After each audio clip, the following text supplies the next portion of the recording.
It was reported yesterday by the New York Post that my former ESPN colleague, my friend Skip Bayless, will be leaving FS1's Undisputed at the end of the summer. Skip has been with FS1 since 2016 after spending 12 years at ESPN.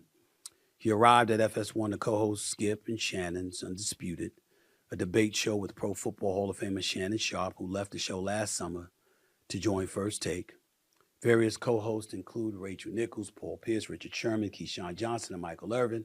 They've sat alongside Skip Bayless since Shannon left. But as the reports have said, they've had some rating struggles. I'm not about to get into that.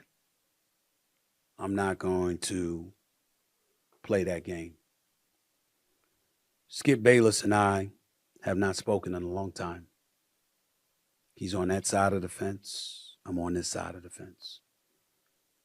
But as I've stated on many occasions, as I've stated months ago to Dan Le Batard, in response to Dan Le Batard and something that he had said in terms of me wanting to destroy Skip Bayless, he ultimately retracted that statement in fairness to him.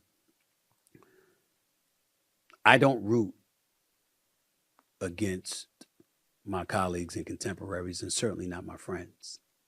I just root for me to be more successful. Being on First Take and wanting to be number one doesn't mean I wanted Skip Bayless to fail. Doesn't mean that I want to see him out of the business and out of the profession. And with the news coming down that he's departing from FS1, I have not called him. I'm not going to. Because I know what this moment must be like for him. They can put out all the stories that they want to. Skip Bayless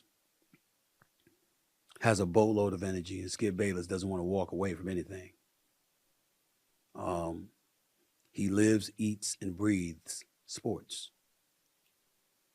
I don't know anything. I haven't called and asked anybody anything. What I know is that there is no way on earth that I can imagine him walking away.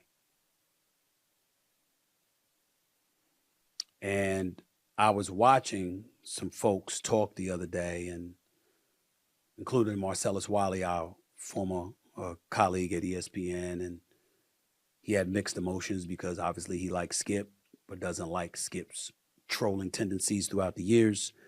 But Skip was always nice to him. He's fond of Skip, et cetera, et cetera. So he had mixed emotions. There were others who expressed the same thing. For me, it's sadness. Because I can't imagine that this is a happy time for him. There's a lot of positive things going on in my career and the place that I'm in. Skip Bayless has a lot to do with that.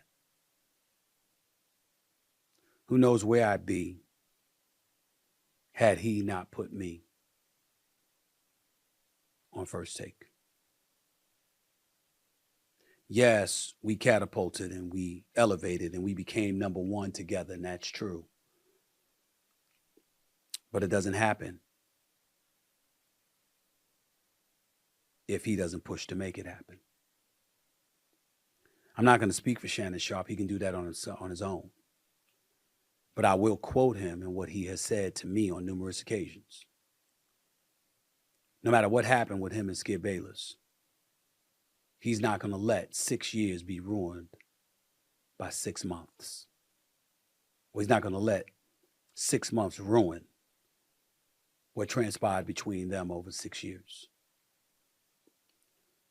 It's real easy for folks to pounce on whatever their perception is of what happened with Skip in FS1. But what I would ask you to consider is the industry itself outside of sports. Think about what has transpired in this world. Think about how every team, every entity, every company, whatever it is that you want to pick and choose or whatever, the spin doctors, the PR departments, and everything else, no matter what you say, there's always plausible deniability. We've diminished ourselves as a society to a point where you can have the facts right in front of you, and all that matters is the spin attached to those facts, depending on which side of the aisle you fall on any particular subject. So what has ultimately born from all of that is debate. It's different perspectives and different opinions coming out. And a lot of times what I think people miss when they're talking about this industry, they're talking about a Skip Bayless or me or somebody else and trolling and using words like that. Well, number one, you're forgetting history. You're forgetting that Skip Bayless was a columnist in LA and Dallas and Chicago and various other places, that he had a journalism career spanning decades. You're forgetting that although he would take the positions that he take, and yes, he was a bit excessive with Tim Tebow, and clearly excessive with LeBron James, and clearly excessive with various other things. You're forgetting what that bred. You're forgetting the fact that it opened the floodgates for others to debate him, for others to get their equal opportunity to provide their perspectives on certain matters so they could speak their piece and ultimately elevate their profile. You're forgetting the fact that ultimately it was able to breed a new line of work in business, creating business opportunities for all of us. Think about your podcast. Think about television. Think about sports talk radio. Think about Mike and the Mad Dog. Think about Jim Rome. Think about all of these folks. I'm not saying it's perfect. I'm not saying it's always right. Hell, I'm not even saying and denying that there's sometimes I left myself scratching my head. Skip Bayless knew how I felt. Whether it was Tebow or Troy Aikman or LeBron James or whatever the case may be. But so what? At the end of the day, that's how you felt. Here's how I felt. Here's how you felt. Here's how you felt. That's how you look at it. And I'm listening to people talk, and it's like, oh my God, he's fallen on his face. He's this, he's that because of ratings or whatever. And I'm like, I think he's 73. He ain't some 30-year-old that flopped after 1 year. He's been doing it for over 40. And he's transitioned and transcended throughout the years. Is he perfect? No, none of us are. Is he always right? Hell no. Are there things that most of us would have done differently than him? Fine. But what I'm not going to do, ever, is talk about him like he's failed.